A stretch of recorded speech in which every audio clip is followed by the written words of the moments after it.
This is the second Sunday in a row that the theme of our gospel reading is about prayer. You remember the gospel from last Sunday? You do, great. I'll refresh your memories. It started by Jesus telling his disciples to always pray, not to get tired of praying. And then he tells them another parable, a story about the unjust judge and the poor widow who keeps going to him asking for justice. But the judge, because he is unjust, he doesn't care about God or human beings, he keeps ignoring her, till finally he gives in and gives her what she wants. And a lot of times for us to understand the parable, we look at the characters of the parable and we'll try to figure out who do they represent in real life. So looking at that parable, it might be our first instinct to think of the judge to be representing God, and we, like the poor widow, going to God and asking him to give us what we want. If we go with that kind of interpretation, then the theme or the meaning of the parable ends up being like, if you want something from God, just keep nagging him, keep asking him, finally he'll give in and give you what you want. Which that's not what prayer is all about. God is not Santa Claus. We go to him with our list and say, okay, God, I want these things. Now you go to work and make them happen.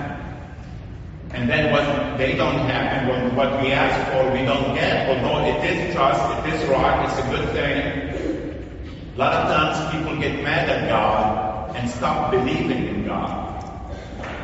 Unanswered prayers, or in the mind of the people who ask those prayers, especially young people, is one of the top 5 reasons why they stop believing in God. And I think it makes sense if you think about it. You're a 10-year-old, a 12-year-old. One of your parents has cancer and you're praying to God to heal your father or your mother and they end up dying. What's that 10-year-old going to think about God? Or adults, you're praying, for your marriage to work out and you really want to do your best to make it work out, but still it doesn't. It ends up in divorce.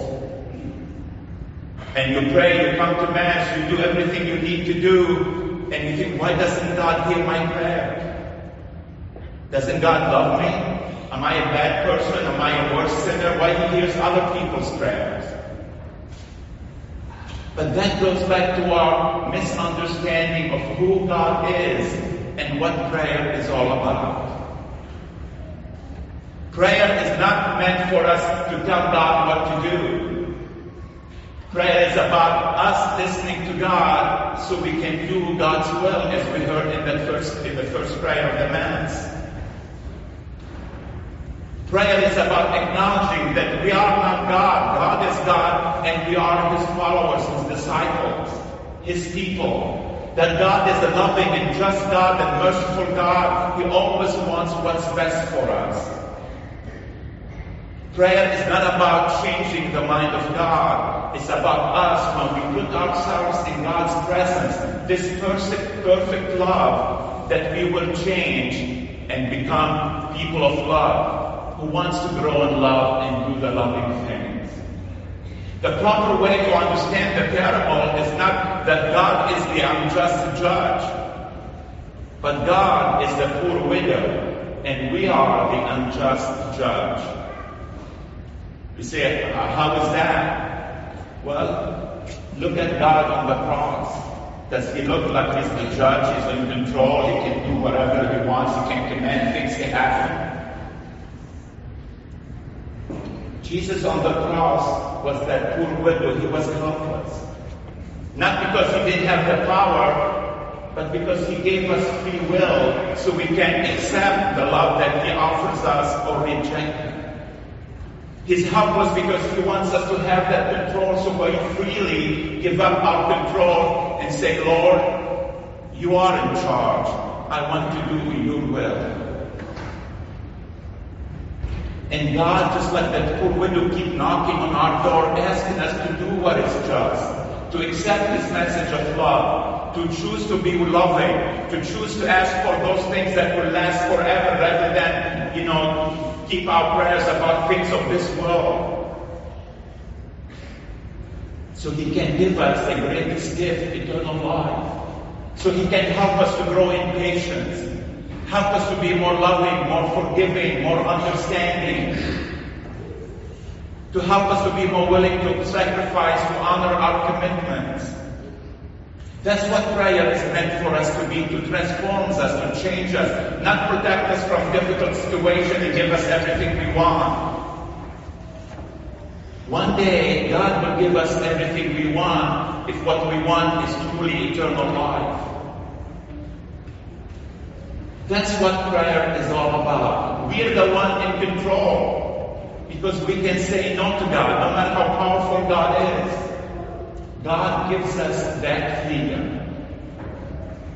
But to let go of that control, we need today's gospel. The key to unlock that power that we want to have to be in control of things is one word: humility. To be humble and recognize that truly we're not in control. That we shouldn't take advantage or take God for granted and expect Him to give us what we want. We should acknowledge who we truly are. We are sinners. We are imperfect. No matter how good we are, the Pharisee, he's not just following the law, he exceeds the law. The law says we should fast once a year, 1 day a year. He's fasting 2 days a week. The law says you don't have to pay tithe on all your belongings. He's paying tithe on everything. But the problem with the Pharisee is he sees it's all about himself. It's not about God helping him to be the man that he is. And that's our greatest temptation. That's where our pride comes in. Yes, I want to get to heaven. Yes, I want to be a good person. But I can do it by myself. I don't need God. That's the original sin. It was a sin of pride when in the story of creation, Adam and Eve, they disobeyed God because the devil tells them, well, you can eat from this food, then you'll become like God. In other words, then we wouldn't need God. We won't be dependent on God. And we try to do the same things. The relationship that God wants to have with us is about being a collaborator with us. God doesn't see us as, Muppets and He's pulling our strings. But God also doesn't want us to be on our own, say, well, we don't need you, God. We got things under control here. He wants to work with us. He wants to give us the privilege, the pride of being His children and collaborate with Him. Not that He needs us, but because He's a humble God. He's a loving God. It's like, when you're at home and you're busy preparing, maybe for some guests coming to dinner and one of your children comes, oh, Mom, I want to help you prepare dinner. And you're thinking, oh, no. That's not going to be a lot of help. It's a bigger mess. But you say yes, because this brings joy to your heart that your child wants to help you. And it brings joy to your child's heart that you're allowing her or him to be part of your busy day of preparation. And that's how God looks at us. He doesn't need us to do anything, but He wants us to do something with Him so we can realize who we are, that we are God's children.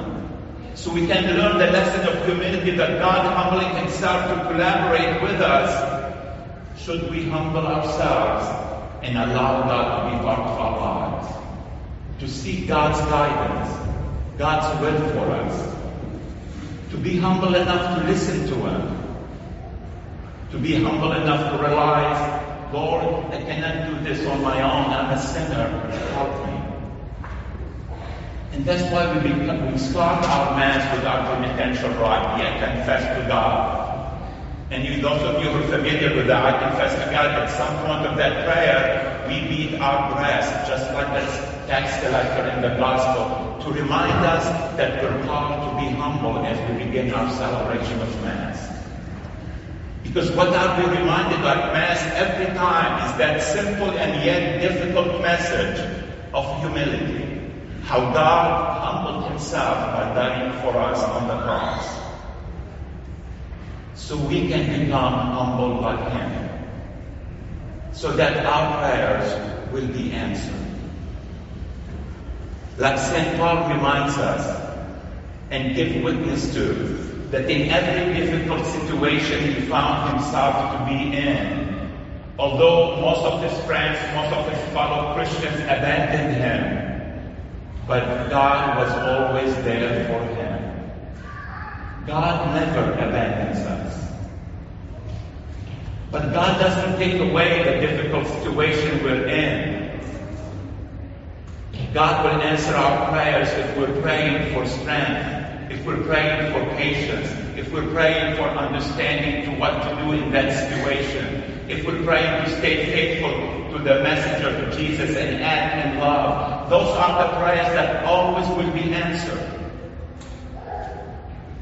But when we act in pride and we expect God, solve my problem, take care of this person who's making my life difficult, make that person do what I want to, we fall into the trap of that Pharisee.